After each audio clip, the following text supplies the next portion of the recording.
My name's Ben Gibbs, graphic designer at Wolff Olins, and have been there for 4 years and have worked on a bunch of weird and wonderful stuff across loads of different sectors, which is it's going to be quite good fun, sort of looking at all the different sectors today. I'm Curtis, creative director for ManvsMachine. So we work in motion design, branding, things like that. Now I think particularly things like VR, the two things come together really, really nicely. I think the studio in particular is super excited about bringing these things in, exploring where we can take it, how things work. From a motion perspective, we can't really control what's going on necessarily, but from a directorial point of view, it's also nice to see how we can set parameters within that.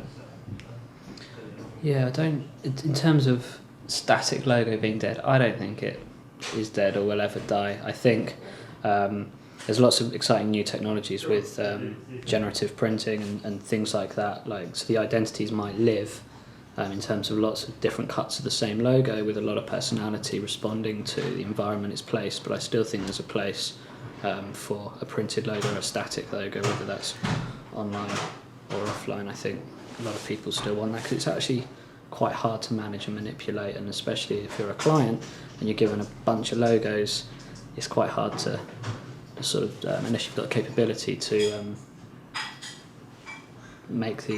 bring it to life in the way that the design teams have aspired.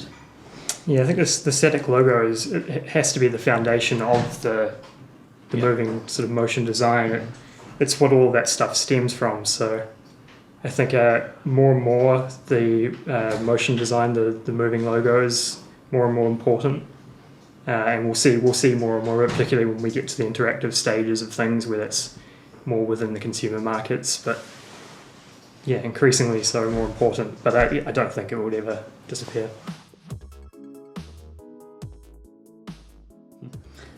I think the killer ingredient's the product itself, like what you're trying to sell or communicate or share.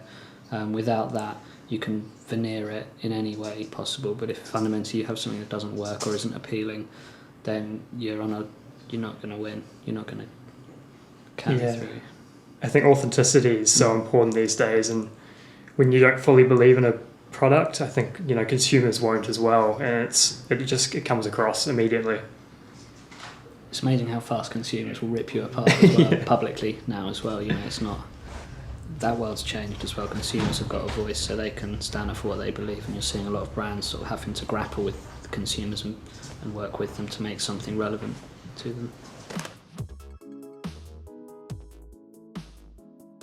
I think at a time when people are really vying for your interest 24/7, it's really hard to get a break. So branding needs to be super clear about how it's going to cut through, and increasingly more so, I think, because people are also becoming much more savvy to that, and they're looking for the break. So for a brand to really just penetrate, it's going to have a very singular idea. Otherwise, it's just a very schizophrenic idea.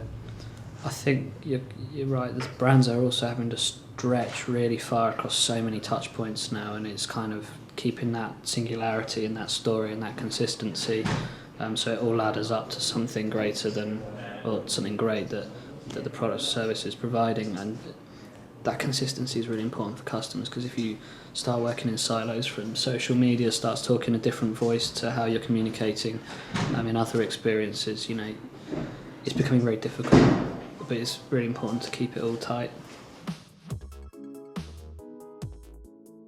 I think, again, the honesty and authenticity goes a long way for cutting through. So if it is a product that people can engage with and it's a sincere thing, that's half the battle, really. Beyond that, it's just trying to emphasise that and connect with the right people. Yeah, you touched on it earlier. The answer to another question was just the exposure of all these different things, the attention span, and that in itself is super noisy. So to create cut through, you need to just be much smarter these days about how you do that, and that depends on which sector, which industry, which brand you're working for or creating content for. And sometimes it might not be shouting, it might just be whispering in the corner, or actually by doing something disruptive or different. you're seeing advertising's working really well in sort of cutting through the noise, but with innovative ways, not just being louder and bolder and brighter.